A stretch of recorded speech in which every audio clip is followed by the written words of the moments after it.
ꯑꯩꯅ ꯄꯥꯡꯊꯣꯛꯀꯗꯧꯔꯤꯕ ꯊꯧꯔꯝ ꯑꯁꯤ ꯇꯔꯥꯏꯕ ꯑꯃꯗꯤ ꯅꯠꯇꯦ ꯃꯖꯥꯏꯕꯦꯝꯃ꯫ ꯃꯁꯤꯗ ꯃꯥꯏꯊꯤꯔꯕꯗꯤ ꯑꯩꯒꯤ ꯊꯋꯥꯏ ꯃꯥꯡꯕ ꯐꯥꯎꯕ ꯌꯥꯏ꯫ ꯑꯗꯨꯕꯨ ꯏꯁꯥꯒꯤ ꯁꯛꯇꯝ, ꯊꯧꯅꯥ ꯄꯥꯡꯒꯜ ꯈꯨꯗꯤꯡꯃꯛ ꯑꯃꯨꯛ ꯍꯟꯖꯤꯜꯂꯛꯅꯕꯒꯤ ꯑꯃꯠꯇ ꯉꯥꯏꯔꯕ ꯎꯄꯥꯏꯗꯤ ꯆꯥꯡꯌꯦꯡ ꯑꯁꯤ ꯄꯥꯡꯊꯣꯛꯄ ꯑꯁꯤꯅꯤ꯫ ꯍꯧꯖꯤꯛꯇꯤ ꯄꯥꯔꯥꯜ ꯎꯄꯥꯜ ꯏꯃꯥ ꯏꯕꯦꯝꯃꯕꯨ ꯊꯥꯒꯣꯟꯅꯖꯗꯨꯅ ꯊꯧꯔꯝ ꯑꯁꯤ ꯄꯥꯡꯊꯣꯛꯂꯒꯦ꯫ ꯑꯩꯅ ꯃꯖꯥꯏꯕꯦꯝꯃꯗ ꯍꯥꯏꯖꯕꯗꯨꯇꯪ ꯀꯥꯏꯗꯅ ꯇꯧꯕꯤꯔꯛꯂꯣ꯫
ꯄꯥꯔꯥꯜ ꯖꯨꯕꯔꯥꯖ ꯁꯝꯔꯥꯠꯀꯤ ꯑꯀꯤ ꯇꯨꯖꯨꯡꯂꯕ ꯊꯧꯔꯝ ꯑꯗꯨꯗ ꯃꯥꯏ ꯄꯥꯛꯇ꯭ꯔꯕ꯭ꯔꯥ ꯍꯥꯏꯅ ꯈꯜꯂꯕꯤ ꯃꯖꯥꯏꯕꯦꯝꯃ ꯇꯝꯐꯥ ꯇꯧꯐꯝ ꯈꯪꯗꯅ ꯁꯨꯠ ꯀꯞꯄ ꯍꯧꯔꯛꯂꯝꯃꯤ꯫ ꯑꯗꯨꯕꯨ ꯈꯪꯍꯧꯗꯅ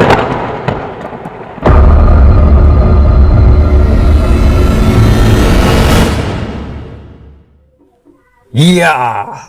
ꯄꯥꯔꯥꯜ ꯄꯥꯃꯦꯜ ꯏꯃꯥꯅ ꯀꯨꯕꯤꯔꯦ꯫ ꯁꯝꯔꯥꯠ ꯁꯤꯔꯨꯕꯗꯒꯤ ꯍꯜꯂꯛꯂꯦ ꯃꯖꯥꯏꯕꯦꯝꯃ꯫ ꯍꯧꯖꯤꯛꯇꯤ ꯅꯨꯡꯉꯥꯏꯇꯕ ꯑꯃꯠꯇꯁꯨ ꯂꯩꯔꯨꯔꯒꯅꯨ꯫ ꯆꯔꯥ ꯆꯥꯕꯤꯒꯤ ꯈꯨꯠꯇꯒꯤ ꯃꯖꯥꯏꯕꯦꯝꯃꯕꯨ ꯁꯣꯏꯗꯅꯃꯛ ꯀꯟꯒꯅꯤ ꯁꯝꯔꯥꯠꯅ꯫ ꯃꯥꯒꯤ ꯊꯋꯥꯏ ꯂꯧꯔꯒ ꯏꯌꯥꯝꯕꯒꯤ ꯑꯃꯗꯤ ꯄꯥꯔꯥꯜꯒꯤ ꯑꯋꯥ ꯑꯅꯥ ꯇꯥꯈ꯭ꯔꯕ ꯃꯤꯌꯥꯝꯒꯤ ꯂꯃꯟ ꯑꯗꯣ ꯁꯣꯏꯗꯅꯃꯛ ꯁꯤꯡꯂꯒꯅꯤ꯫ ꯃꯇꯤꯛ ꯃꯌꯥꯏ ꯂꯩꯔꯕ ꯅꯤꯡꯊꯧ ꯃꯆꯥ ꯑꯃꯒꯤ ꯁꯛꯇꯝꯅ ꯃꯤꯠꯃꯥꯡꯗ ꯂꯦꯞꯇꯨꯅ ꯃꯥꯒꯤꯗꯃꯛ ꯂꯦꯞꯂꯔꯕꯗ ꯃꯖꯥꯏꯕꯦꯝꯃ ꯇꯝꯐꯥꯁꯅꯥꯒꯤ ꯄꯨꯛꯅꯤꯡꯗ ꯑꯅꯧꯕ ꯑꯁꯥ ꯑꯃ ꯂꯥꯛꯂꯝꯃꯤ꯫ ꯃꯥꯡꯂꯥꯛꯅꯕꯒꯨꯝ ꯂꯩꯔꯨꯔꯕ ꯄꯨꯛꯅꯤꯡ ꯋꯥꯈꯜ ꯃꯪꯐꯥꯎꯅꯔꯛꯏ꯫ ꯃꯁꯥꯗ ꯁꯦꯠꯂꯝ ꯆꯥꯔꯝꯂꯤꯕ ꯑꯄꯥꯕ ꯐꯤꯖꯣꯜꯒꯤ ꯏꯀꯥꯏꯖꯕ ꯑꯃꯗꯤ ꯑꯀꯤꯕ ꯑꯗꯨ ꯐꯥꯎꯔꯛꯏ꯫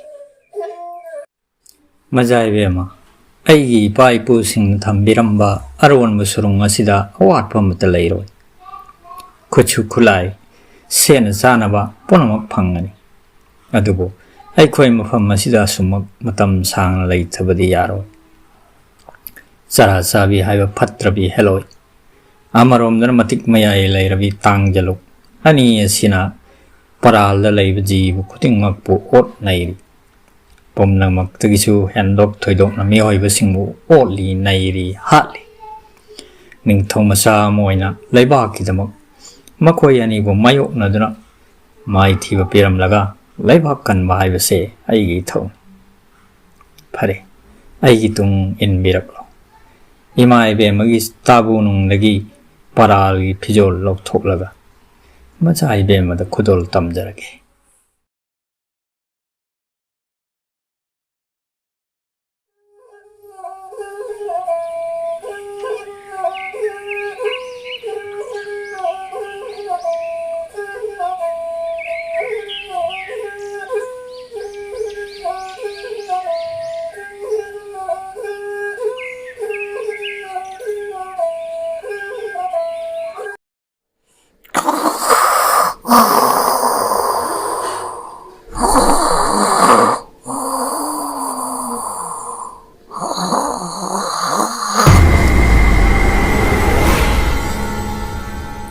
Hey, Maji, nang para aro ngaki ayos ka. Senna kibalalong luwa kaukten matan subjudan ayu lay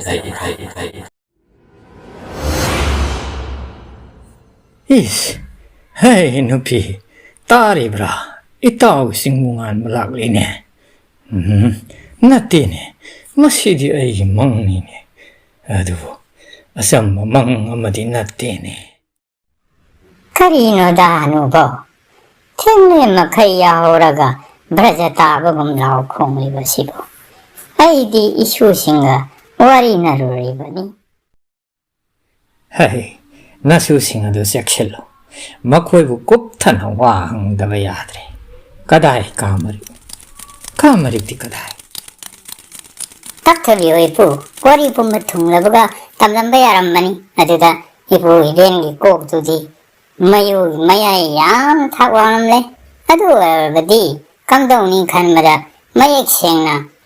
Yumbu su atiki su nungay halage kannana kamari ayna lila sana redana. Haujikti ayuki tagat tiling aisda akwin lakoy waram pumatam lage puza. Asumna kamrik na thokribu thogdoksing amadi makoyna mafam asida lakibagi waramsing maji kouba ahal aduda liduna tahlan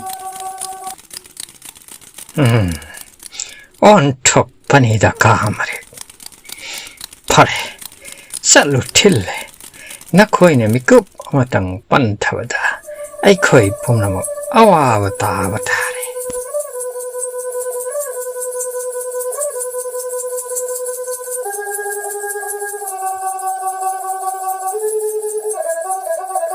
Isu sa nakoy thorang loirabra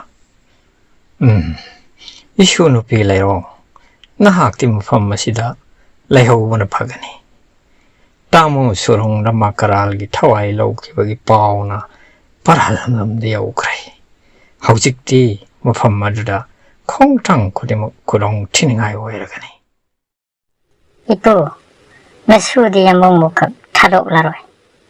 Kudong tiba punamak Ting namin na gani haibo wasak kaluan na laklawan. Yambong nidamak thawai thabatara wasu ching na balay jadi. Ay na maramoy na yambong da amok hana hiyapan amatasu tuan jararoy.